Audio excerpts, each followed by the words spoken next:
Bonjour les amis, j'espère que vous allez bien. C'est le Général Alligator. Aujourd'hui, nous allons un peu voir la raison qui fait aussi en sorte que les gens, beaucoup de personnes ratent leur visa touriste lorsqu'ils vont à l'ambassade. La plupart du temps, lorsque vous allez à l'ambassade, vous vous dites que c'est par rapport aux réponses que vous avez données. Vous vous dites que c'est par rapport au fait que vous n'ayez pas assez de documents ou que vous n'ayez pas assez de liens. Il peut aussi arriver que vous ayez des liens forts. Il peut aussi arriver que vous soyez chargé de documents legit, des bons documents. Il peut aussi arriver que vous soyez confiant, sûr de vous-même, que vous sachiez comment répondre. Mais il y a une petite chose. C'est pour ça qu'il ne faut jamais négliger le document que vous remplissez en ligne, le formulaire DS 160. Il ne faut jamais le négliger. Et la partie dont nous allons faire mention ici, c'est la partie où on vous demande de choisir la catégorie de visa. C'est quel visa exactement? C'est vrai, lorsqu'on parle de tourisme, on voit visa B1, B2. Mais dans le B1, B2, il faut toujours qu'il y ait de la précision. Dans le B1, B2, qu'est-ce que vous venez exactement faire? Est-ce que vous venez faire du business? Est-ce que vous venez faire du tourisme? Est-ce que c'est une simple visite? Est-ce que vous venez pour une visite médicale? Est-ce que vous venez assister à une conférence? Je veux que vous jetiez un coup d'œil sur la photo que vous voyez. Je l'ai prise par exprès parce que je voulais qu'on comprenne quelque chose. Regardez la toute première case. La toute première case nous dit quoi? On nous dit « Please select ». Choisissez. La toute première case nous dit « Tourisme et business », c'est-à-dire « business et tourisme ». Vous voyez bien, on met « et ». Business et tourisme. Si tu viens faire du business et que en même temps tu vas jouer au touriste, tu peux cocher cette case-là.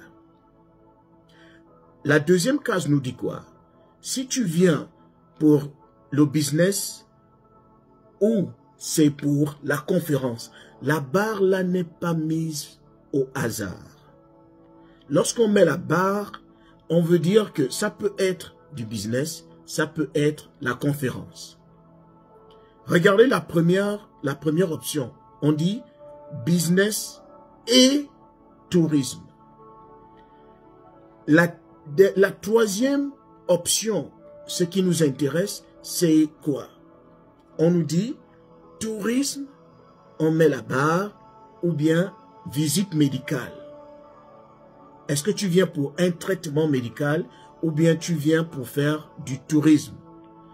À ce niveau-là, si tu viens pour jouer au touriste, tu coches à ce niveau-là. Mais si tu pars cocher la première case, tu vas avoir des problèmes à l'interview. Parce que tu viens seulement en tant que touriste, tu ne viens pas pour faire du business. C'est ce qui arrive souvent à l'interview, lorsqu'on t'interviewe et qu'on te pose des questions de savoir exactement ton objectif, tu dis je vais pour faire du tourisme. Alors lorsque lui regarde dans sa machine, il voit que tu es allé cocher là où c'est écrit tourisme et business. Tout de suite, il refuse ton visa et il fait la note et il te dit les activités que tu voulais venir mener aux États-Unis n'ont rien à voir avec le visa choisi. Puisque toi, tu as dit de ta bouche que tu venais en tant que touriste, alors que dans le document, tu as couché que tu venais faire du business et ensuite, tu vas faire du tourisme. Je ne sais pas si vous suivez un peu la nuance. Vous regardez un peu ce qui arrive à beaucoup de candidats, mais ils ne le savent pas. Donc, faites très attention à la manière dont vous choisissez la catégorie de visa. Soyez pointilleux là-dessus. Il faudrait que vous sachiez d'abord l'objectif.